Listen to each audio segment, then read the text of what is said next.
नमस्कार, आप देख रहे हैं देवभूमि का दंगल। मैं हूं आपके साथ शैलेंद्र चौहान। कांवड़ यात्रा का समय बस कुछ ही समय बचा है, लेकिन कोरोना काल के चलते उत्तराखंड की जो सरकार है वो कांवड़ यात्रा शुरू कराने को लेकर एक असमंजस की स्थिति में है। इसी पर बात करेंगे कांवड़ वर्सेज कोविड।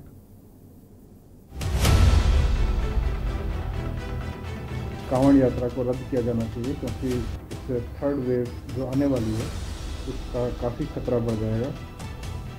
किसी की जान माल को खतरा न पहुंचे, ये हमारी पहली प्राथमिकता है।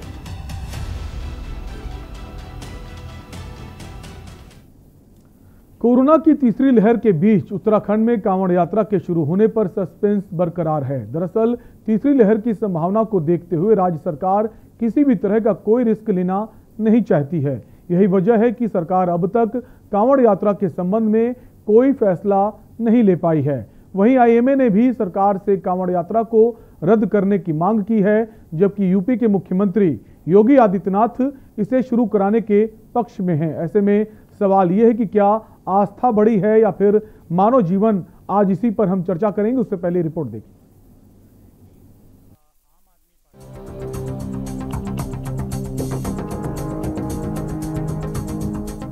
देश भर में कोरोना की तीसरी लहर की आशंका के बीच 26 जुलाई से प्रस्तावित कांवड़ यात्रा के शुरू होने पर असमंजस अब भी बरकरार है। उत्तराखंड सरकार तीसरी लहर के आने की संभावना को देखते हुए फिलहाल यात्रा शुरू करने के पक्ष में दिखाई नहीं दे रही। यही वजह है कि मुख्यमंत्री पुष्कर सिंह धामी का कहना है कि कांवड़ यात्रा आस्था और श्रद्धा का विषय जरूर है, लेकिन कोरोना की तीसरी लहर को हमें नहीं भूलना चाहिए। उन्होंने कहा कि सरकार की पहली प्राथमिकता मानव जीवन को बचाना है। वहीं तीसरी लहर की संभावना को देखते हुए कांवड़ यात्रा पर रोक लगाने की मांग तेज हो गई है। चूंकि आस्था श्रद्धा का विषय है, लेकिन हमको कोरोना की स्थिति को भी ध्यान में रखना होगा। किसी की जान माल को खतरा न पहुंचे, ये हमारी पहली प्राथमिकता है। उत्तराखंड की इंडियन मेडिकल एसोसिएशन शाखा ने मुख्यमंत्री पुष्कर सिंह धामी से इस यात्रा पर रोक लगाने की मांग की है।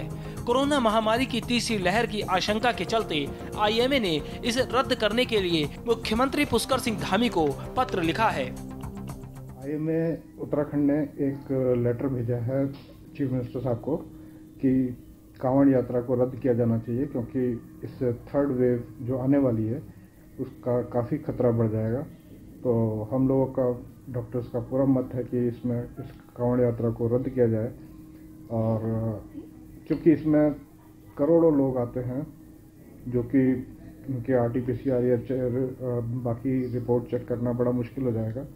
तो हमारे मत से अगर बचाना है थर्ड वेव से उत्तराखंड को, तो इस यात्रा को रद्द कर देना चाहिए। वहीं आईएमए की चेतावनी के बाद कांग्रेस ने राज्य सरकार को इसे गंभीरता से लेने की मांग की है। कांग्रेस प्रदेश उपाध्यक्ष सूर्यकांत धस्माना का कहना है कि राज्य सरकार को यूपी सरकार के दबाव में नहीं आना चाहिए। सरकार या तो सख्त एसओपी जारी करे या फिर कांवड़ यात्रा को प्रतीकात्मक रूप से संचालित करे। चाहिए आईएमए अगर पत्र लिख रहा है, तीसरी लहर का खतरा अगर बना हुआ है, तो इसमें सरकार को सजग होना चाहिए। सरकार को इस बात पर गंभीर होकर के काम करना चाहिए और तीसरी लहर ना आवे, इसके लिए पूरी तरह से सरकार को मुस्तैद होना चाहिए। किसी प्रकार से उत्तर प्रदेश के दबाव में नहीं आना चाहिए।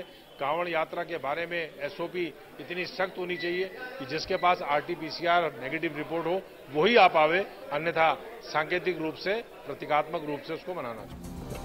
कुल मिलाकर कोरोना की तीसरी लहर को देखते हुए कांवड़ यात्रा के शुरू होने या नहीं होने पर फिलहाल कुछ नहीं कहा जा सकता, लेकिन इतना जरूर है, मानव जीवन के साथ भी सरकार कोई जोखिम नहीं उठाना चाहती। देखना होगा कि क्या आस्था पर कोविड भारी पड़ेगा। क्या सरकार यूपी सरकार के दबाव में आकर इस यात्रा को शुरू करेगी? क्या सरकार आईएमए की चेतावनी को गंभीरता से लेकर इस दिशा में काम करेगी? ऐसे अनगिनत सवाल हैं जिसके जवाब का सबको इंतजार है।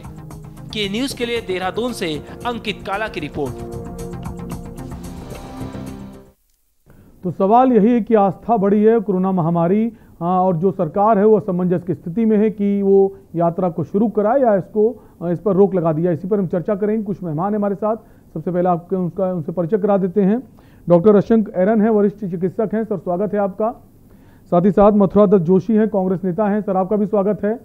इसके अलावा हमारे साथ विनोद सुयाल हैं, बीजेपी नेता हैं देहरादून से। सर आपका भी स्वागत है। और हमारे साथ स्वामी रूपेंद्र प्रकाश जी महाराज हैं हरिद्वार से। सर आपका भी स्वागत है। हम चर्चा की शुरुआत करेंगे, एक ब्रेक के लिए रुकेंगे, ब्रेक के बाद हम इस चर्चा की शुरुआत करेंगे। छोटे से ब्रेक के लिए रुकेंगे, फौरन हाजिर होंगे। कांवड़ यात्रा को रद्द किया जाना चाहिए क्योंकि इस थर्ड वेव जो आने वाली है उसका काफ़ी खतरा बढ़ जाएगा। किसी की जान माल को खतरा न पहुंचे, ये हमारी पहली प्राथमिकता है।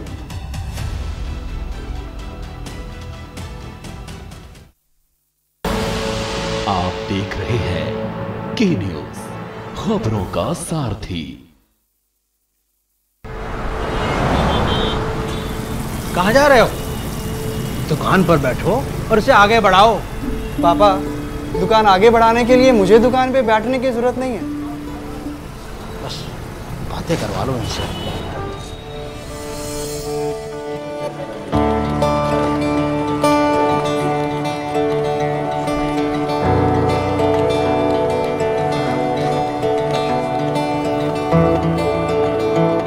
थोड़ा सा ऊपर आओ।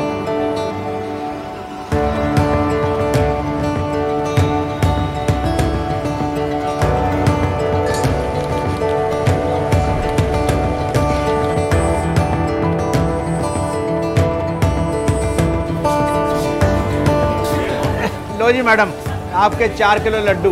बेटा इनके लड्डू पैक कराओ। क्यों पापा, बढ़ गई ना दुकान आगे? हाँ बेटा, अब तक सबकी खुशी के लिए मिठाई खिलाई है, मगर आज अपने बेटे के हुनर के लिए खुद खाऊंगा। जब खिलकर निकलता है स्किल तो सलाम करता है हर दिल। DSEU, इंडिया की पहली स्किल एंड एंटरप्रेन्योरशिप यूनिवर्सिटी, जहां ऐसे कोर्सेज में हैं डिग्रीज और डिप्लोमास जो बेटर फ्यूचर की ओर ले जाएंगे आपको।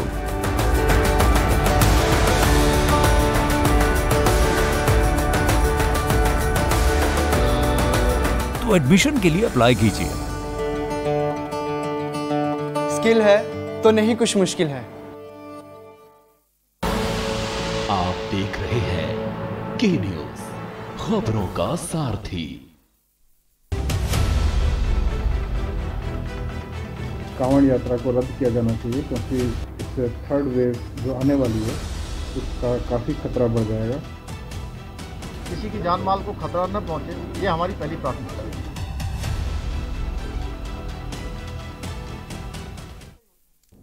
ब्रेक के बाद आपका स्वागत है। आप देख रहे हैं देवभूमि का दंगल, जहां हम बात कर रहे हैं कांवड़ यात्रा को लेकर के। कांवड़ यात्रा शुरू होने में बस अब कुछ ही समय बचा है, लेकिन उत्तराखंड की जो सरकार है, क्या यात्रा शुरू कराने का रिस्क लेगी या फिर ये कोविड के चलते इस पर पूरी तरह से रोक लगाएगी? इसी पर हम चर्चा करेंगे। हमारे साथ कई सारे मेहमान हैं। सबसे पहले हम विनोद जी के पास आएंगे।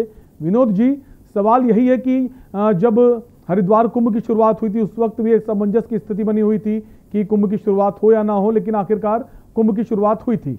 लेकिन अब फिर से यही है कि कांवड़ यात्रा की शुरुआत होगी या नहीं होगी। हालांकि एक आस्था का विषय है और कोरोना के केसेस भी कम होते जा रहे हैं। क्या कहना है आपका? हेलो विनोद जी, आपको हमारी आवाज आ रही है? जी जी आ रहा जी बोलिए। सर आपसे ही सवाल है, क्या सरकार इस यात्रा को शुरू कराएगी या फिर इस पर रोक लग जाएगी? देखिए, हमारे प्रदेश के यशस्वी मुख्यमंत्री आदरणीय पुष्कर सिंह धामी जी के द्वारा इस संबंध में स्पष्ट कहा गया है कि जो कांवड़ यात्रा है वो आस्थाओं से जुड़ा हुआ प्रश्न है। हम भी चाहते हैं कि कांवड़ यात्रा में जो करोड़ों हिंदुओं की आस्था का प्रश्न है, लेकिन साथ साथ में इस विषय पर भी विचार करना पड़ेगा कि ये लोगों के जान माल को कोई खतरा न हो। इसलिए इस विषय पर अभी गंभीरता पूर्वक विचार चल रहा है और किया जा रहा है और इस पर सभी पहलों पर विचार किया जा रहा है। ठीक है, हमारे साथ मथुरा दत्त जोशी भी हैं। मथुरा जी, आपके पास आएंगे। सवाल यह है कि इस पर विचार कर रही सरकार कि इसको शुरू कराती है या नहीं कराती है। वहीं अगर यूपी सरकार की बात करें तो यूपी सीएम योगी आदित्यनाथ ने शुरुआत तैयारियां शुरू कर दी। उनका कहना है कि कोविड प्रोटोकॉल के तहत हम यात्रा की शुरुआत कराएंगे और ये जो यात्रा शुरू होती, कई सारे देश के राज्य हैं जहां से लोग कांवड़ लेकर आते हैं, हरिद्वार पहुंचते हैं। तो हरिद्वार एक महत्वपूर्ण स्थान है और अगर यूपी सरकार इसको मंजूरी दे देती है तो किस तरह से इसका आयोजन होगा? नहीं, बिल्कुल आपकी बात बिल्कुल वाजिब है। जिस तरीके से सरकार बात कर रही है और विनोद जी ने भी आश्वस्त किया कि अभी इसको सरकार एग्जामिन करा रही है कि कोविड काल में कांवड़ यात्रा को कराया जाए या न कराया जाए, उसमें अभी निर्णय नहीं हुआ है। हालांकि मुख्यमंत्री जी ने बहुत स्पष्ट रूप से तो नहीं कहा, लेकिन इशारा मुख्यमंत्री जरूर किया कि कांवड़ यात्रा नहीं होगी। अब सवाल पैदा होता है, प्रश्न पैदा होता है कि उत्तर प्रदेश सरकार कह रही है कि हम कोविड प्रोटोकॉल के अंतर्गत करेंगे, कांवड़ यात्रा को चलाएंगे। और लेकिन कुछ लोगों ने ये निवेदन उत्तर प्रदेश की सरकार से भी किया है, उत्तर प्रदेश के मुख्यमंत्री जी से भी कहा है कि जनहित को देखते हुए और कोविड काल को देखते हुए, इस समय जो दिक्कत आ रही है उसको देखते हुए कम से कम कांवड़ यात्रा को स्थगित किया जाए और एक सांकेतिक तरीके से अगर सरकार चलाना चाहे तो उस पर विचार कर सकती है सरकार। लेकिन अभी दोनों बातें ऐसी हैं कि इसको तय करने का अधिकार सरकार के पास है और सरकार भारतीय जनता पार्टी की सरकार है, जैसा वो तय करेंगे। लेकिन सवाल मुखद जी आपसे है, क्योंकि आप भी विपक्ष में हैं, आपका क्या नजरिया है, यात्रा शुरू होनी चाहिए या फिर नहीं शुरू होनी चाहिए?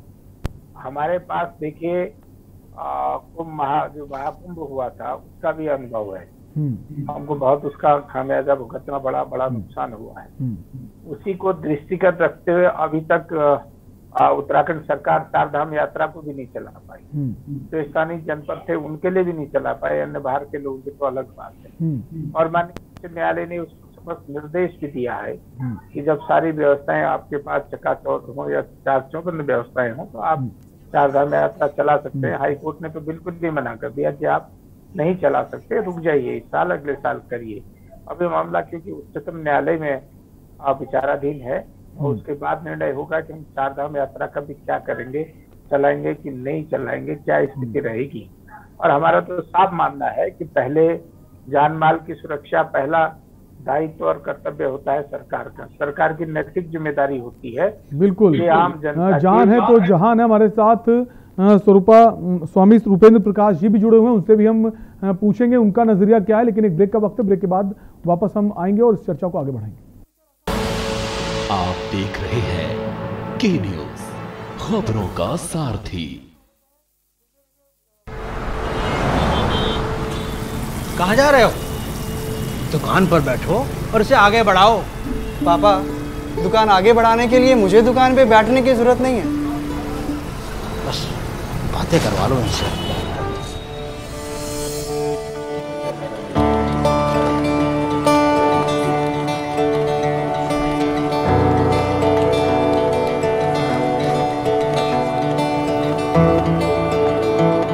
थोड़ा सा ऊपर हो।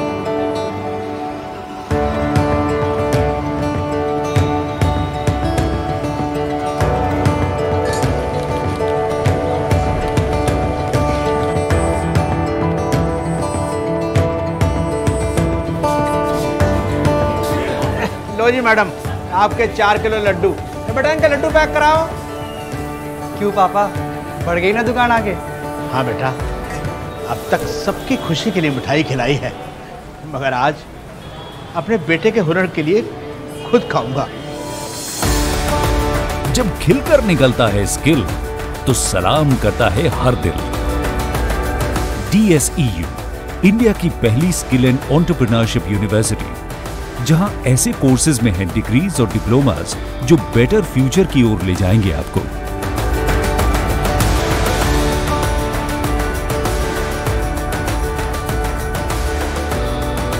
तो एडमिशन के लिए अप्लाई कीजिए। स्किल है तो नहीं कुछ मुश्किल है। आप देख रहे हैं के न्यूज, खबरों का सारथी। कांवड़ यात्रा को रद्द किया जाना चाहिए क्योंकि इस थर्ड वेव जो आने वाली है उसका काफ़ी खतरा बढ़ जाएगा। किसी की जान माल को खतरा न पहुंचे, ये हमारी पहली प्राथमिकता है।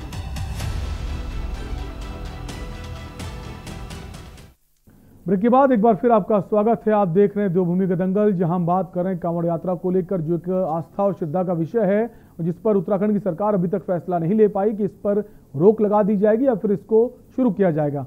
वापस हम आएंगे, हमारे साथ रूपेंद्र महाराज जी भी हैं। स्वामी रूपेंद्र महाराज जी, सवाल यह है कि आपका नजरिया क्या है इस पूरे मामले को लेकर? क्या यात्रा होनी चाहिए या फिर इस पर रोक लगा देनी चाहिए? ये धार्मिक आस्था का मामला है पूरे देश में सब प्रकार के सब आयोजन हो रहे हैं। अभी आपने देखा होगा बंगाल का चुनाव हुआ, उत्तर प्रदेश का चुनाव हुआ, अभी ब्लॉक प्रमुख और जिला पंचायत का अभी हाल ही के राज्य में उत्तर प्रदेश में चुनाव संपन्न हुए। मैं उत्तराखंड सरकार से और मुख्यमंत्री जी से चाहूंगा कि कोरोना की भारत सरकार की गाइडलाइन का पालन करते हुए RT-PCR रिपोर्ट या जो भी भारत सरकार की गाइडलाइन है उसका पालन करते हुए, चाहे सूक्ष्मात्मक प्रतीकात्मक ही यात्रा हो, यात्रा को प्रतीकात्मक रूप में कराया जाए। बिल्कुल यात्रा पर प्रतिबंध नहीं लगाना चाहिए, क्योंकि हम सब देख रहे हैं कि अभी जिस प्रकार से कुंभ हुआ, कुंभ में भी सरकार के नियमों का पालन किया गया और पूरे देश में कोरोना था, केवल उत्तराखंड में नहीं था, हरिद्वार में। तो इसीलिए इसको प्रतीकात्मक रूप से सरकार को इसे अवश्य कराना चाहिए। लेकिन स्वामी जी, जो कुंभ हुआ, कुंभ के बाद तो बहुत ज्यादा मामले सामने आए ना उत्तराखंड में कोरोना के, तो आप ये कैसे कह सकते हैं कि उत्तराखंड में कोरोना ही नहीं हुआ जब कुंभ हुआ? कुंभ के बाद तो लगातार मामले बढ़े हैं।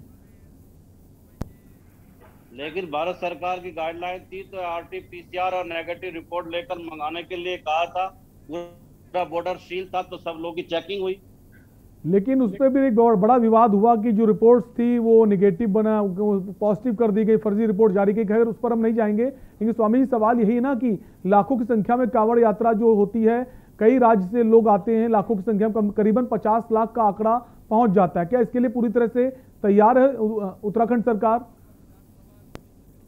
ये तो उत्तराखंड सरकार बताएगी कि उनकी क्या तैयारी है, लेकिन कांवड़ यात्रा जो ऐसे लोग हैं जो वर्षों वर्ष से इस नियम का पालन करते आ रहे हैं, वो उनकी आध्यात्मिक और धार्मिक यात्रा है, आस्था का विषय है, श्रद्धा का विषय है। हमारे साथ डॉक्टर अशंक एरन भी हैं, वरिष्ठ चिकित्सक हैं। सर स्वागत है आपका। डॉक्टर साहब, आपसे सवाल है कि IMA ने भी अभी सलाह दी है, या कह सकते हो उसने एक चिंता जाहिर की है कि अभी आप ये मत सोचिए कोरोना खत्म हो गया है और बहुत सोच समझकर चलने की स्थिति है। कैसे देखते सर आप? मैं आपको ये कहना चाहूंगा कि कोरोना तो अभी बहुत समय तक खत्म नहीं होगा, कोरोना तो काफी आगे तक चलता रहेगा, लेकिन अब हम किस जगह पे खड़े हैं हमें ये देखना है। इस समय जो सेकंड वेव है वो काफी हद तक कम हो चुकी है और अब सामान्य जो एक्टिविटीज हैं वो सब चालू हो गई हैं। अगर आप देखें दुकानें और टूरिस्ट प्लेसेस जो हैं वो खुलनी चालू हो गई हैं, क्योंकि एक सीमा तक ही हम इन सब चीजों को बंद कर सकते हैं, हमेशा के लिए बंद नहीं कर सकते। तो अब जब सभी चीजें चालू हो रही हैं और अगर एक कुंभ यात्रा, यहाँ पर कुंभ यात्रा का आवागमन अगर हो रहा है और वो किसी एक धर्म की, एक मेजॉरिटी धर्म की आस्था से जुड़ा हुआ है, तो उसको बिल्कुल ऐसा नहीं कि आप रोक दें, एक बैलेंस होना चाहिए। हमें बिल्कुल ऐसा स्टैंड नहीं लेना चाहिए कि बस अब तो इसको रोक ही दें, बाकी सारी चीजें चालू रहे और कुंभ रुक जाए, ये तो थोड़ा गलत है। अगर उस समय की बात होती जब हम पीक पे थे, जब सेकंड वेव की पीक थी, तो कोर्ट ने भी चार धाम यात्रा पे रोक लगा दी थी, वो सही था। अब इस समय हम पीक पे नहीं है, ये केसेस कम होते जा रहे हैं, तो इस समय हम बहुत सारी चीजें कर सकते हैं। अगर सरकार इसको चालू करेगी तो सरकार इसकी जिम्मेदारी लेगी, इसमें सब प्रोटोकॉल सेट किए जाएंगे और उनका पालन किया जाएगा। जहां तक आपने IMA का कहा, मैं IMA का रिप्रेजेंटेटिव की तरह तो नहीं आया हूँ इसमें। ठीक है, एक अपनी जगह एक बात सही है कि जितना भी भीड़ भड़के वाली चीजें चालू होंगी उतना कोरोना का बुरा असर होगा, लेकिन मैं इसमें ये कहना चाहूंगा कि IMA ने लेटर प्रेस को क्यों भेजा? IMA को ये लेटर मुख्यमंत्री जी को भेजना चाहिए था, उनके साथ डिस्कस करना चाहिए था। यहाँ पे थोड़ी सी राजनीति हो रही है कि इस लेटर को प्रेस के माध्यम से भेज के इस चीज को मतलब खुले में, ओपन में इस चीज को लाया जा रहा है। अगर सही में IMA सीरियस है तो उनको एक लेटर मुख्यमंत्री जी को भेजना चाहिए, उनके साथ डिस्कस करना चाहिए। हेल्थ मिनिस्टर है, उनके साथ डिस्कस करना चाहिए। इसको ओपन में मैटर को लाके बिना डिस्कस किए, ये तो एक सही तरीका नहीं है मेरे हिसाब से। और जहां तक बात है इसकी, अगर ठीक से प्रोटोकॉल्स फॉलो किए जाए, जैसे बिजनेसेस चालू हो गए, टूरिस्ट प्लेसेस चालू हो गई हैं, तो इसको एक सही तरीके से इसको किया जा सकता है, क्योंकि हम एक कोई लिमिट तो है नहीं कोरोना कब तक चलेगा। अब तो यही हमें देखना पड़ेगा कि जब केसेस ज्यादा होते हैं उस समय स्ट्रिक्ट होना पड़ेगा, जब केसेस कम हो जाते हैं तो हमें थोड़ा सा उसमें ढील देनी पड़ेगी। बिल्कुल, क्योंकि बहुत सारे लोग हैं जिनकी रोजी रोटी जो है आस्था से जुड़ी हुई है। वापस हम विनोद जी के पास आएंगे। विनोद जी, क्या नहीं ये हो सकता कि जो कोविड प्रोटोकॉल है उसको फॉलो किया जाए, और जिस तरह से CM योगी आदित्यनाथ तैयारी कर रहे हैं, उत्तर प्रदेश में तैयारी शुरू हो गई। जो मेरठ जोन है एक बड़ा जोन है जहां पर कांवड़ यात्री बहुत ज़्यादा संख्या में वहां से आते हैं। तो क्या उत्तराखंड सरकार एक तैयारी नहीं कर सकती, एक रोडमैप नहीं बना सकती कि यात्रा को अच्छी व्यवस्थित तरीके से शुरू किया जाए? उत्तराखंड राज्य एक ऐसा राज्य है जो देवभूमि के नाम से प्रसिद्ध है, जिसमें बद्रीनाथ, केदारनाथ, यमुनोत्री, गंगोत्री, हरिद्वार, और मुझे लगता है कि लोगों की करोड़ों सनातनी लोगों के केंद्र बिंदु है। और निश्चित रूप से मैं एक उत्तराखंड का निवासी होने के नाते भी, और यहाँ का जो रोजगार है, सभी प्रकार की जो आर्थिक स्थिति है, सभी प्रकार की जो गतिविधियां हैं, वो पर्यटन से लेकर और उद्घाटन पर तो बहुत ही ज्यादा निर्भर हैं। इसलिए कोई भी नहीं चाहेगा कि उत्तराखंड राज्य के अंदर इस तरह के आयोजनों पर प्रतिबंध लगे या न हो, क्योंकि उत्तराखंड राज्य इस कांवड़ यात्रा है इसमें मेजबान की भूमिका में है। बिल्कुल मेजबान की भूमिका में है। और एक ज्यादातर यात्री जो कांवड़ श्रद्धालु हैं वो सीधे हरिद्वार आते हैं, वहां से जल लेते हैं, फिर वापस जाते हैं। हालांकि एक बड़ी चुनौती है, जिस तरह से कोरोना काल अभी भी ये नहीं कह सकते कोरोना खत्म हो गया, लेकिन सरकार क्या फैसला लेती है इस पर हमारी नजर रहेगी। और एक ब्रेक के लिए रुकेंगे, ब्रेक के बाद इस चर्चा को वापस आगे बढ़ाएंगे। कांवड़ यात्रा को रद्द किया जाना चाहिए, क्योंकि इस थर्ड वेव जो आने वाली है उसका काफ़ी खतरा बढ़ जाएगा। किसी की जान माल को खतरा न पहुंचे, ये हमारी पहली प्राथमिकता है।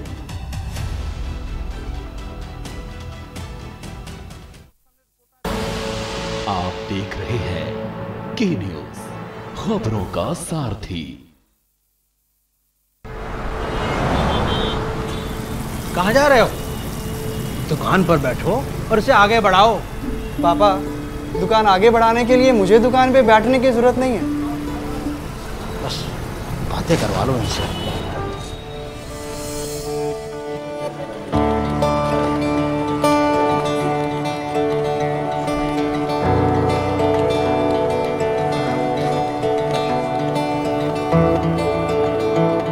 थोड़ा सा ऊपर आओ।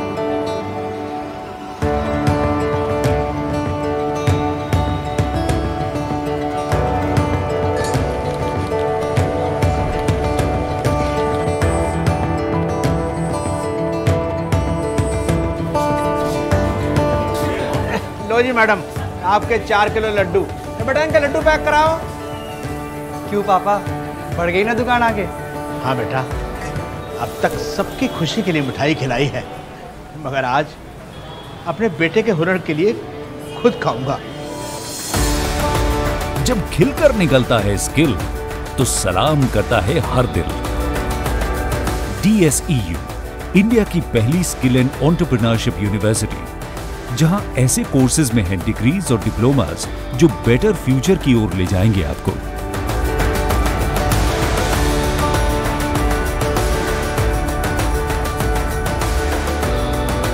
तो एडमिशन के लिए अप्लाई कीजिए। स्किल है तो नहीं कुछ मुश्किल है। आप देख रहे हैं के न्यूज, खबरों का सारथी। कांवड़ यात्रा को रद्द किया जाना चाहिए, क्योंकि इस थर्ड वेव जो आने वाली है उसका काफ़ी खतरा बढ़ जाएगा। किसी की जान माल को खतरा न पहुंचे, ये हमारी पहली प्राथमिकता है।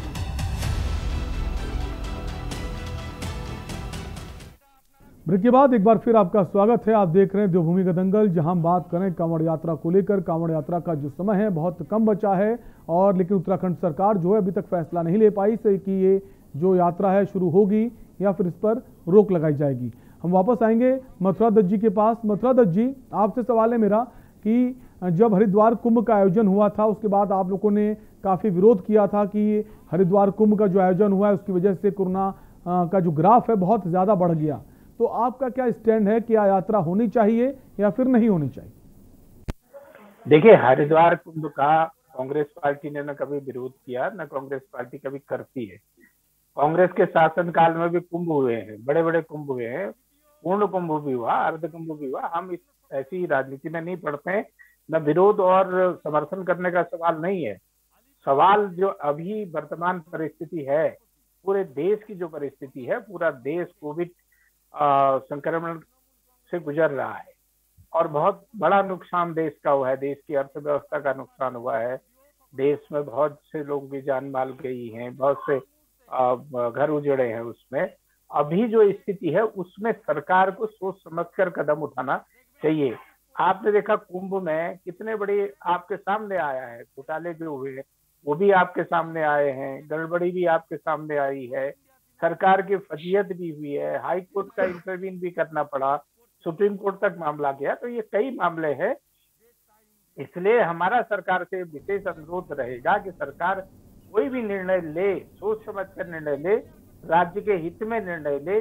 धार्मिक आस्था जो सनातनी धर्म जिनका करोड़ों लोग जो हमारे धर्म में विश्वास रखने वाले लोग हैं, हिंदू सनातनी धर्म वाले, उनकी भावनाओं का भी सम्मान करें और सबसे बात करके साधु संत लोगों से, अन्य लोगों से बातचीत करके जो भी इमिकेबल सेटलमेंट निकल सकता है, जिस तरीके से ये चल सकता है उस तरीके से चले।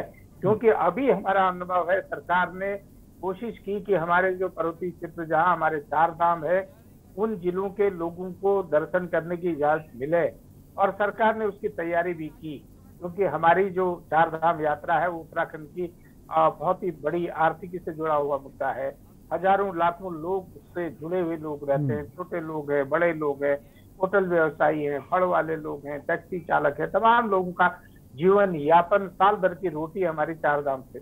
लेकिन निश्चित रूप से हाई कोर्ट ने उस पर रोक लगाई और मामला सुप्रीम कोर्ट गया, सरकार वहां गई है, उससे परमिशन मिलेगी नहीं मिलेगी वो अभी विचाराधीन है, उसमें देखना पड़ेगा। बड़ा सवाल ये भी बना हुआ है कि अगर सरकार कोई तैयारी करती है, उसके बाद उत्तराखंड हाई कोर्ट में याचिका दायर की जाती है, उत्तराखंड हाई कोर्ट इस मामले पे सीधे तौर पर कहता है आपकी जो एसओपी वो ठीक नहीं है, आपने तैयारियां ठीक नहीं की हैं। तो विनोद जी, सवाल ये भी है कि अगर उत्तराखंड सरकार इस यात्रा की मंजूरी करती है तो तैयारियां क्या क्या होंगी, और क्या वो तैयारियां पूरी तरह से ऐसी व्यवस्थित होंगी ताकि यात्रा सुगमता से पूरी की जा सके?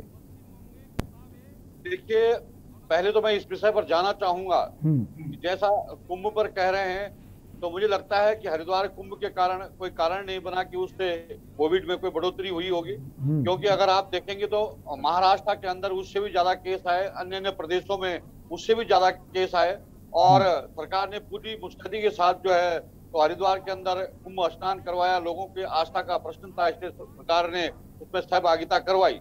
अब क्योंकि कांवड़ यात्रा में उत्तराखंड मेजबान है और उत्तराखंड में ही सभी को आना है, इसलिए इस विषय पर विचार करना पड़ेगा कि उनकी संख्या कितनी बड़ी होगी। क्योंकि कोई हरिद्वारी तक यात्री नहीं जाते हैं। मैं आपके टीवी चैनल के माध्यम से ये भी जानकारी देना चाहूंगा कि लाखों लोग आपके गंगोत्री से लेकर और गौमुख तक भी कुछ जो साहसी और जो मैं कह सकता हूँ जो श्रद्धालु हैं वो गौमुख तक भी पैदल जो है तो जाते हैं। तो मुझे लगता है कि ये बड़ा छोटा आयोजन नहीं है, ये कोई छोटा कार्यक्रम नहीं है, बहुत बड़ा कार्यक्रम है। इसके सभी पहलुओं पर विस्तृत रूप से चर्चा वार्ता की जा रही है। हमारे प्रदेश के यशस्वी मुख्यमंत्री जी की दिल्ली में भी हमारे वरिष्ठ नेताओं से भेंट हो चुकी है। मुझे लगता है कि समाज हित में ले और साथ साथ में आस्थाओं के साथ कैसे समन्वय बनाया जा सके, इन सब के लिए क्या किया जा सकता है, इन सब पर जो है तो गंभीरता पूर्वक मंथन करने के उपरांत इस पर विचार लिया जाएगा। निश्चित रूप से बाहर जो त्योहार है हमारे, जो हमारे पर्व हैं, उन पर्वों को चलते रहना भी एक हमारी संस्कृति, हमारी सनातन संस्कृति को आगे बढ़ाने में भी इनका बड़ा योगदान है। इससे और आस्था से भी जुड़ा हुआ प्रश्न है, इसलिए इसको बड़ी गंभीरता से सोचा जा रहा है। इस पर कई स्तर की बैठकों का दौर जारी है। आज भी माननीय मुख्यमंत्री जी के नेतृत्व में देहरादून में बैठक हुई और मुझे लगता है कि इस पर जो बैठक हो रही है उसके बाद किस निष्कर्ष पर अभी सरकार पहुंचने वाली है वो आप सबके सम्मुख आ जाएगा। विनोद जी, खबर ये भी आ रही कि यूपी सरकार पूरी तैयारी कर रही है कांवड़ यात्रा को लेकर, और कहीं ना कहीं यूपी सरकार की तरफ से एक दबाव भी है उत्तराखंड सरकार पर कि हम पूरी तैयारी कर रहे हैं और काफी संख्या में लोग उत्तराखंड पहुंचेंगे। तो कहीं दबाव तो नहीं कि दबाव की वजह से परमिशन दी जाए? देखिए, दबाव हमारे देश के यशस्वी नेता आदरणीय नरेंद्र भाई मोदी, अभी आप देखेंगे अभी कोविड-2 के बाद जैसे ही थोड़ा ढील दी गई पर्यटक स्थलों पर, तो लोगों का सैकड़ों के लाखों की संख्या में लोगों का हुजूम मसूरी, कैंपटी फॉल और आपके नैनीताल तक उमड़ पड़ा, जिसके न किसी के पास मास्क था न किसी के पास। तो मुझे लगता है कि इस सारी स्थिति को नियंत्रण में रखने के लिए इस पर बड़ी गंभीरता से विचार करना होगा। जो जब कह रहे हैं कि थर्ड वे आ सकती है, उसकी आशंकाएं व्यक्त की जा रही हैं। तो एक संवेदनशील सरकार होने के साथ साथ, एक जिम्मेदार सरकार होने के साथ साथ में लोगों की धार्मिक भावनाओं को देखते हुए मुझे लगता है कि इन सारे पहलुओं पर बहुत बिल्कुल इन सारे पहलुओं पर सरकार निश्चित रूप से ध्यान देगी, उसके बाद ही कोई फैसला लेगी। डॉक्टर अशंक, आपसे सवाल है, जिस तरह से आपने कहा कि कोरोना तो है वो चलता ही रहेगा, फर्स्ट वेव भी आई, सेकेंड वेव भी आई, थर्ड वेव के भी चांसेस हैं, लेकिन हमें बाकी चीज़ों पर भी ध्यान देना है। हम हर चीज़ को खत्म नहीं कर सकते, रोक नहीं सकते, लेकिन चुनौती सर है कि बहुत ज़्यादा क्राउड आएगा। और अगर अभी हाल ही की बात करें तो पर्यटक जो हैं, टूरिस्ट, वो लगातार आ रहे हैं उत्तराखंड, वो भी क्राउड बड़ा देखा जा रहा है, और उस बीच अगर कांवड़ यात्रा शुरू होती तो बड़ी संख्या में लोग आएंगे, तो चुनौती तो कहीं ना कहीं बहुत बड़ी है सरकार के लिए। बिल्कुल आप सही कह रहे हैं, और यहीं पे हमारी सरकार की जो कार्यक्षमता है उसका एक तरह से ये टेस्ट है, क्योंकि अभी ये लाखों लोगों के रोजगार से संबंधित है, मसूरी और इस तरह की जगह जो होती हैं, और खासकर कुंभ जैसे आयोजन ना सिर्फ धार्मिक होते हैं बल्कि लाखों लोगों की रोजी रोटी भी इनसे जुड़ी होती है। तो इसको किस तरह से कंट्रोल करेंगे, क्या नियम बनाएंगे, मुझे पूरा विश्वास है कि हमारी सरकार इस बारे में गंभीरता से सोचेगी, क्योंकि जो हाल मसूरी और बाकी जगहों का, जैसे हिमाचल प्रदेश में हमने देखा कि वहां के कुछ पर्यटन स्थलों पे इतनी ज्यादा भीड़ हो गई, नैनीताल में हो गया, वहां पर थोड़ा देख के लगा कि थोड़ा वहां पे अरेंजमेंट्स में कमी थी, और इसमें सरकार को थोड़ी सी सख्ती बरतनी पड़ेगी, कुछ प्रोटोकॉल्स ऐसे बनाने पड़ेंगे, और साथ के साथ ये तब तक नहीं हो सकता। बिल्कुल आपको तैयारी करनी होगी। पहुंचते हैं तो कितनी भी बड़ा अपना तैयारी रखे, लोगों पे अंकुश लगाना थोड़ा मुश्किल होता है, तो इसलिए इसके किस तरह के प्रोटोकॉल सरकार सेट करे और किस तरह से इसको नियंत्रण में ले, यही उसकी कार्यक्षमता का एक टेस्ट होगा। करना तो चाहिए मेरी राय में, क्योंकि ये चीज अब ऐसी नहीं है कि हम ये सोच लें कि कोरोना चला जाएगा, कोरोना तो जाएगा नहीं, लेकिन हमें उसकी जितनी सीवियरिटी है कोरोना की, उसके हिसाब से हमें अपने डिसीजंस लेने पड़ेंगे कि कोई आयोजन हम अब कर सकते हैं या नहीं कर सकते। लेकिन वो आयोजन क्या एक सक्सेसफुली आयोजन हो सकता है, ये हमारी सरकार की कार्यक्षमता के ऊपर है। शायद उसी के लिए इस समय मीटिंग्स चल रही हैं और शायद सरकार इस पे गंभीरता से विचार कर रही है। हमें होप करना चाहिए कि हमारी सरकार जो है इस बारे में बहुत अच्छा कुछ निर्णय लेगी और कुछ स्ट्रिक्ट प्रोटोकॉल्स बनाएगी और कुछ ऐसे प्रोटोकॉल्स बनाएगी जिससे ये बीमारी आगे ना बढ़े। लेकिन डॉक्टर अशंक, सवाल ये भी बनता है कि अगर ये कहा जाता है कि जो कोविड प्रोटोकॉल होंगे उनको फॉलो करना होगा, आपको RT-PCR की जो रिपोर्ट है वो साथ लानी होगी, रिपोर्ट निगेटिव है तो आपकी एंट्री होगी, तो क्या RT-PCR जो रिपोर्ट है इसको हम सही माने, क्योंकि पिछले कई समय में काफी ज्यादा देखा गया जो रिपोर्ट्स जो थी वो निगेटिव थी, उसके बावजूद जो केसेस थे वो पॉजिटिव होते थे। ये तो बहुत ही अनफॉर्चुनेट था जो पिछली बार हुआ, वो कोई एक फ्रॉड, बाद में पता लगा कि कोई फ्रॉड कंपनी थी। इसके ऊपर तो सरकार को बिल्कुल आयरन हैंड से काम लेना चाहिए। ऐसे जो कंपनीज हैं या इस तरह का फ्रॉड जो लोग करते हैं उनको तो बिल्कुल कड़ी से कड़ी सजा दी जानी चाहिए। आप सभी को यहाँ पर रोकना चाहूंगा, हम अपने दर्शकों को सीधे दिल्ली ले चलेंगे जहाँ प्रधानमंत्री नरेंद्र मोदी जो टोक्यो ओलंपिक है वहां पर भारतीय एथलीट दल के जो लोग हैं उनसे संवाद कर रहे हैं।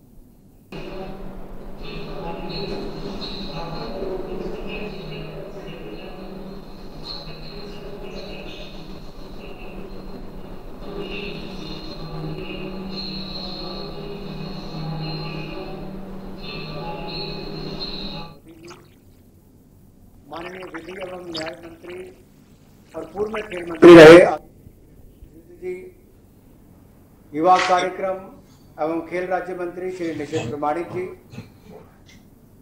के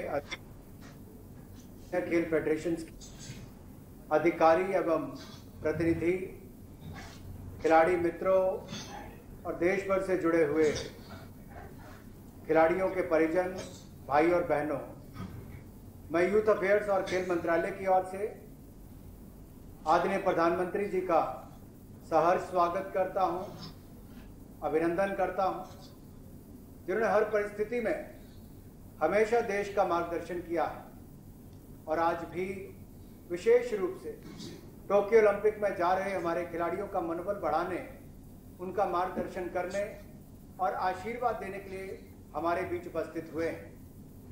आदरणीय प्रधानमंत्री जी, मैं आपका विशेष रूप से धन्यवाद करना चाहता हूं कि आपने मुझे युवा कार्यक्रम एवं खेल मंत्रालय की जिम्मेदारी दी है। मैं यहाँ पर उपस्थित सभी officials, coach staff, sports staff को भी धन्यवाद देना चाहता हूँ, जिन्होंने हमारे खिलाड़ियों की तैयारी में कोई कमी नहीं छोड़ी, जिसके बलबूते हमारे यहाँ प्रतिभावान प्लेयर्स टोक्यो ओलंपिक्स में देश का प्रतिनिधित्व करने जा रहे हैं। आपके आदेश पर खेल मंत्रालय ने किसी तरह की कोई कमी खिलाड़ियों की सुविधा में नहीं रखी है। टॉप स्कीम से लेकर डीजीसीआई से लेकर खेल मंत्रालय ने हर तरह से प्रयास किया है कि हमारे खिलाड़ियों को सुविधाएं मिले। माननीय प्रधानमंत्री जी, खेल एक ऐसा क्षेत्र है जो बिना किसी भेदभाव, जाति, धर्म, समुदाय के बंधन के 130 करोड़ भारतीयों को एकता के सूत्र से जोड़ता है। देश के 22 राज्यों से 18 खेलों के 126 एथलीट्स टोक्यो ओलंपिक्स में 130 करोड़ भारतीयों का प्रतिनिधित्व करेंगे। माननीय प्रधानमंत्री जी, आपकी खेल के प्रति अभिरुचि, खेलों को बढ़ावा देने की आपकी कार्यशैली, आपके द्वारा खिलाड़ियों को दिया गया प्रोत्साहन हमेशा सराहनीय और प्रेरणादायक रहा है। कोरोना महामारी जैसी विषम परिस्थितियों के दौरान भी आपने खिलाड़ियों का मनोबल नहीं गिरने दिया और समय समय पर आपने खिलाड़ियों से वार्तालाप करके उनका मार्गदर्शन भी किया है और उन्हें जोश से सरोबार भी किया है। जैसा कि हम सब जानते हैं, हाल ही में आपने समस्त देशवासियों से टोक्यो ओलंपिक्स जाने वाले खिलाड़ियों का मनोबल बढ़ाने के लिए चीयर फॉर इंडिया का आह्वान भी किया था और मैं आपके ध्यान में लाना चाहता हूं, देश भर के कोने कोने, लेह लद्दाख से लेकर कन्याकुमारी तक, गुजरात से लेकर अरुणाचल तक लोग सेल्फीज भी खींच रहे हैं, डाल भी रहे हैं, खिलाड़ियों का मनोबल भी बढ़ा रहे हैं।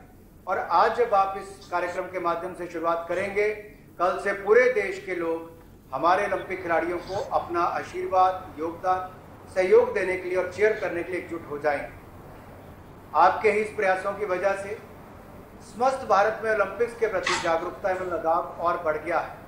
मैं मानता हूं कि आपके कुशल नेतृत्व से हमारे खिलाड़ी अपना परचम लहराने और देश को मेडल दिलाने में जरूर कामयाब होंगे और इस ओलंपिक्स में हमारे खिलाड़ी अपना सर्वोच्च प्रदर्शन करेंगे। मैं अंत में इतना ही कहूंगा सभी खिलाड़ी भाई और बहनों को, जब आप जा रहे हैं तो देखिए, देश के प्रधानमंत्री जी आपसे बात करके आपका मनोबल बढ़ा रहे हैं। एक ही संदेश देना चाहता हूं, साथ तुम्हारे पूरा देश, बस तुम आगे बढ़ते जाना। भारत मां का यही संदेश टोक्यो ओलंपिक में मेडल जीत कर आना। एक बार फिर माननीय प्रधानमंत्री जी का बहुत बहुत आभार, अभिनंदन, धन्यवाद और सभी खेल संघों का और सभी खिलाड़ियों का बहुत बहुत धन्यवाद। जय भारत, जय हिंद। मैं भारतीय ओलंपिक संघ के अध्यक्ष श्री बत्रा जी से संबोधन करने का अनुरोध करता हूं।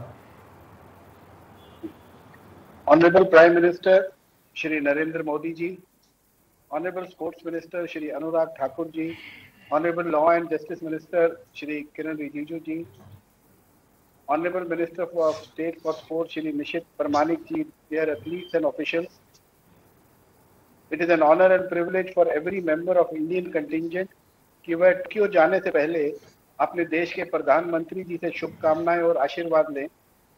I would like to share with the honorable prime minister कि हमारा जो डेलीगेशन टोक्यो जा रहा है उसमें 67 male athletes, 52 female athletes, 58 team officials, 43 alternate athletes and other officials और 8 कंटिंजेंट स्टाफ, टोटल हमारा कंटिंजेंट 228 का है। भारत के एथलीट 85 मेडल पॉसिबिलिटीज पर compete करेंगे टोक्यो ओलंपिक्स में। सर, भारत का पहला कंटिंजेंट 17 जुलाई 2021 को भारत से टोक्यो के लिए जाएगा, जिसमें 90 एथलीट्स और ऑफिशियल्स होंगे। भारत के एथलीट्स और ऑफिशियल्स जो विदेश में ट्रेन कर रहे हैं वह डायरेक्टली वहीं से टोक्यो जाएंगे। National sports federation, ministry of youth affairs and sports authority India and mission Olympic cell ने जो पिछले 5 साल में सपोर्ट किया है एथलीट्स का ट्रेनिंग के लिए, इंडियन ओलंपिक एसोसिएशन इन सब का तहे दिल से धन्यवाद करना चाहती है। I would also like to credit all our athletes who have personified the meaning of true sportsperson spirit as they have faced difficult circumstances with courage, determination and intense focus to achieve their goals.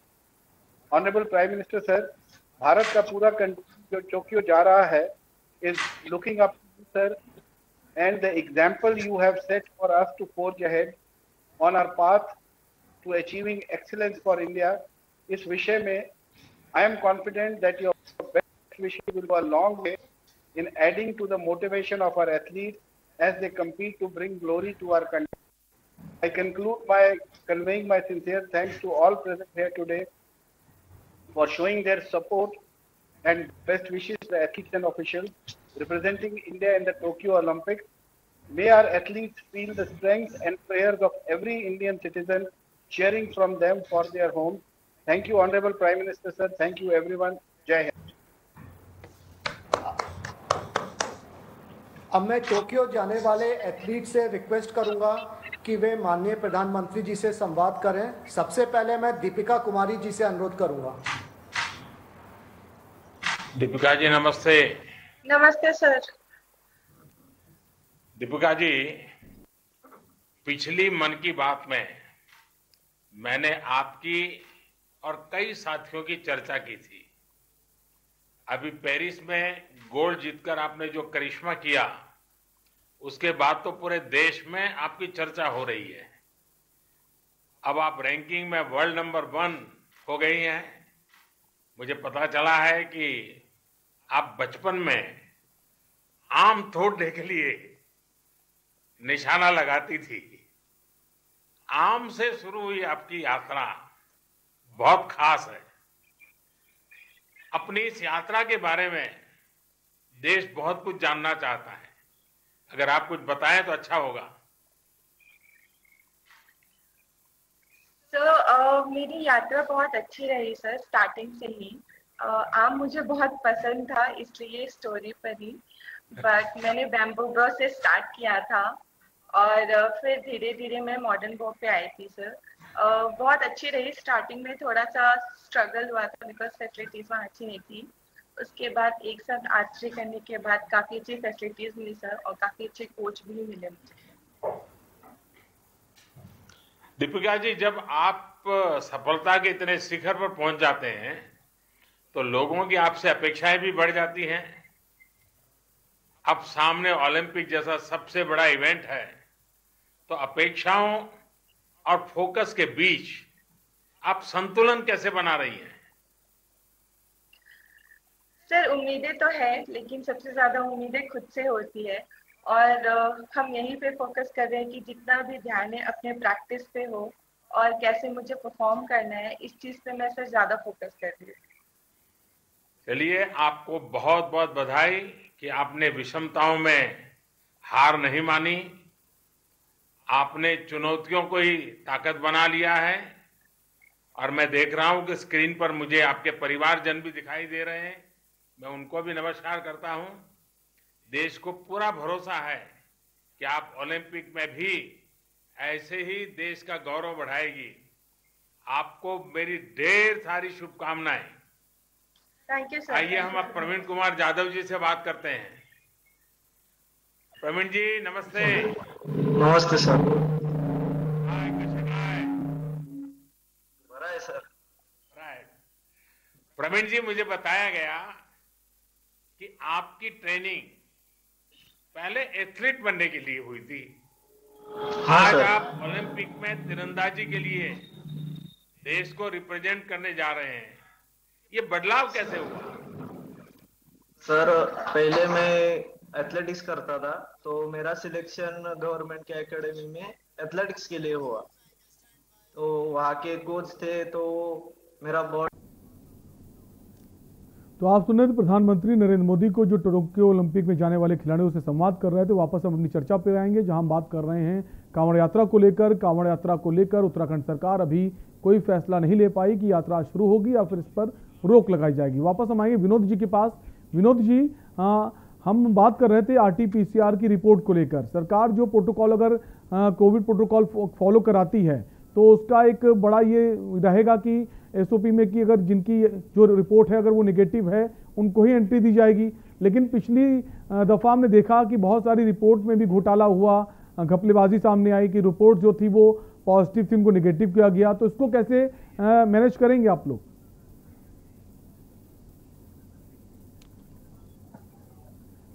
Vinod ji, क्या आप हमें सुन पा रहे हैं? शायद विनोद जी तक हमारी आवाज नहीं पहुंच रही है। स्वामी रूपेंद्र जी के पास हम आएंगे। स्वामी जी, सवाल ये है कि धर्म से जुड़ा मसला है ये, कांवड़ यात्रा जो है, तो आपका तो पक्ष यही होगा कि कांवड़ यात्रा होनी चाहिए, लेकिन एक बड़ी चुनौती भी है कांवड़ यात्रा अगर होती है, क्योंकि लाखों की संख्या में लोग वहां पहुंचेंगे।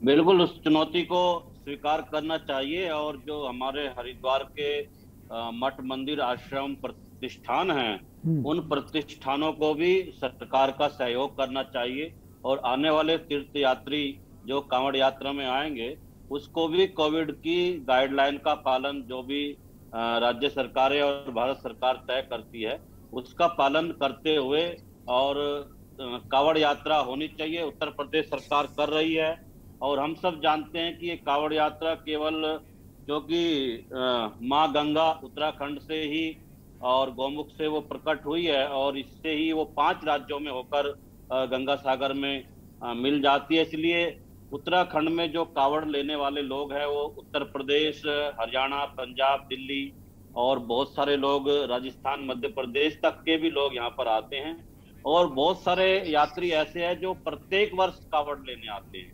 उनके जीवन का नियम है ये कि वो कांवड़ लाएंगे ही, भगवान शिव को अभिषेक करते हैं। तो मैं कहना चाहूँगा हमारे विनोद जी को भी, क्योंकि वो इस समय उत्तराखंड में जो सरकार है उसके प्रतिनिधि है और प्रवक्ता हैं, तो उत्तराखंड सरकार के नए मुख्यमंत्री श्री पुष्कर धामी जी युवा हैं और बहुत सुलझे हुए मुख्यमंत्री उत्तराखंड को मिले हैं और ऐसे में सरकार और राज्य प्रशासन निश्चित रूप से इसको सफल और सुखद बनाने के लिए और कोविड के नियमों का पालन करते हुए, जैसा कि पता चला है तीसरी वेव की संभावनाओं को लेकर जैसे चर्चा है, तो उसको ध्यान में रखते हुए नियमों का पालन करते हुए यात्रा कराएं।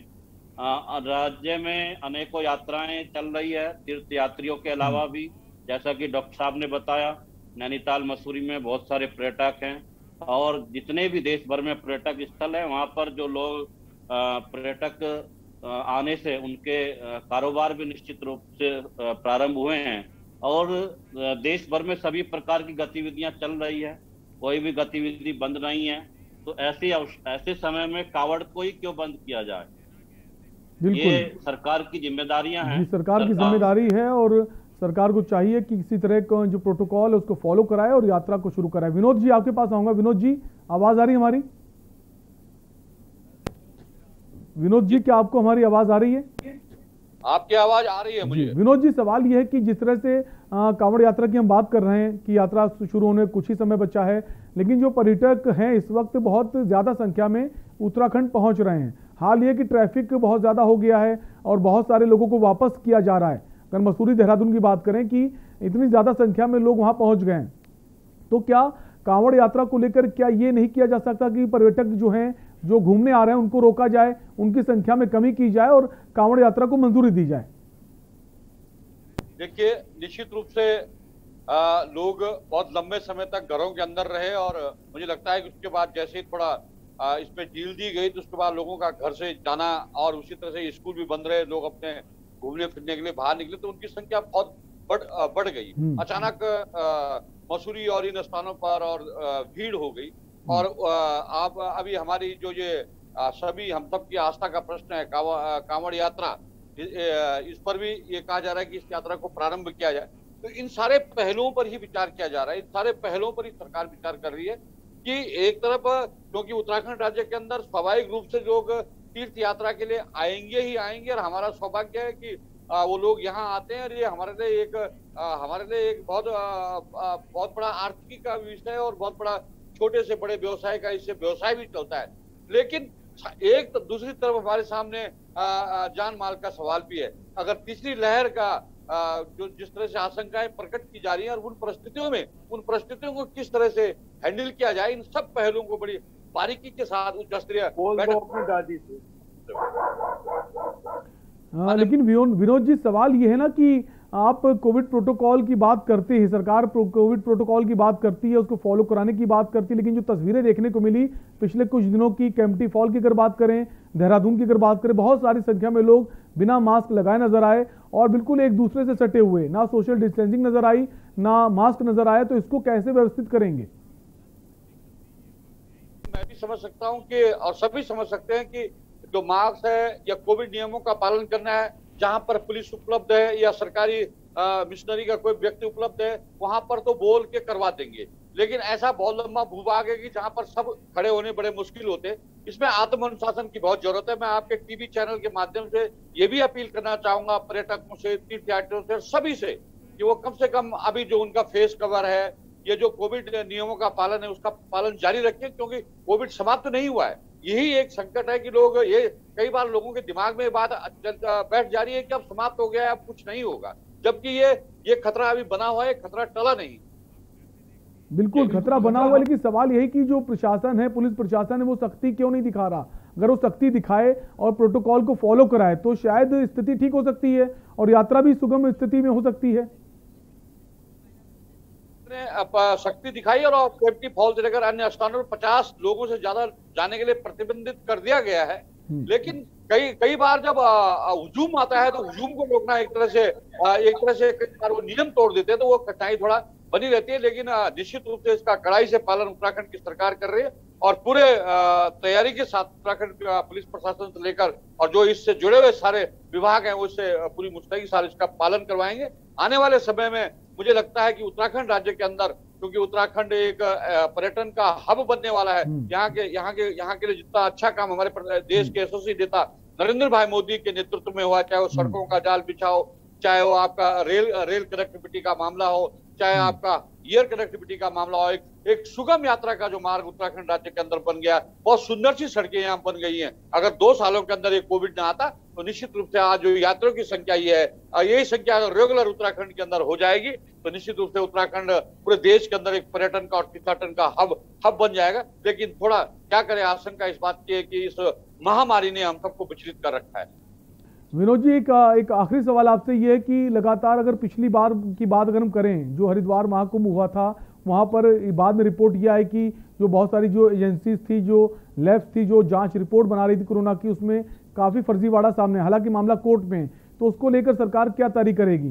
क्या जो कोविड रिपोर्ट्स हैं उनको किस एजेंसी को देगी, या फिर वो रिपोर्ट जो RT-PCR होंगी कितनी मान्य होंगी, कितना भरोसा किया जा सकेगा उस पर? नहीं, निश्चित रूप से उस पर जांच बिठा दी गई और कोर्ट भी लगातार उसकी मॉनिटरिंग कर रहा है। उस पर जो भी दोषी होगा वो बख्शे नहीं जाएंगे और उनको कड़ी से कड़ी सजा दी जाएगी। और जो निर्दोष होंगे और निश्चित रूप से उनको तो उस जांच से अलग होना ही है।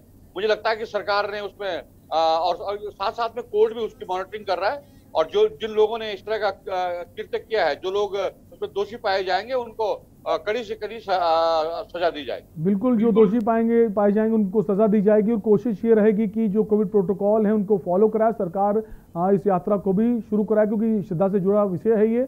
आप सभी मेहमानों का बहुत बहुत शुक्रिया हमसे जुड़ने के लिए। तुम चर्चा कर रहे थे कांवड़ यात्रा को लेकर कि कांवड़ यात्रा का जो समय बहुत कम बचा है, हालांकि सरकार अभी तक फैसला नहीं ले पाई है। फिलहाल इस चर्चा में इतना ही, बाकी खबरों के लिए देखते रहिए के न्यूज़ इंडिया। नमस्कार।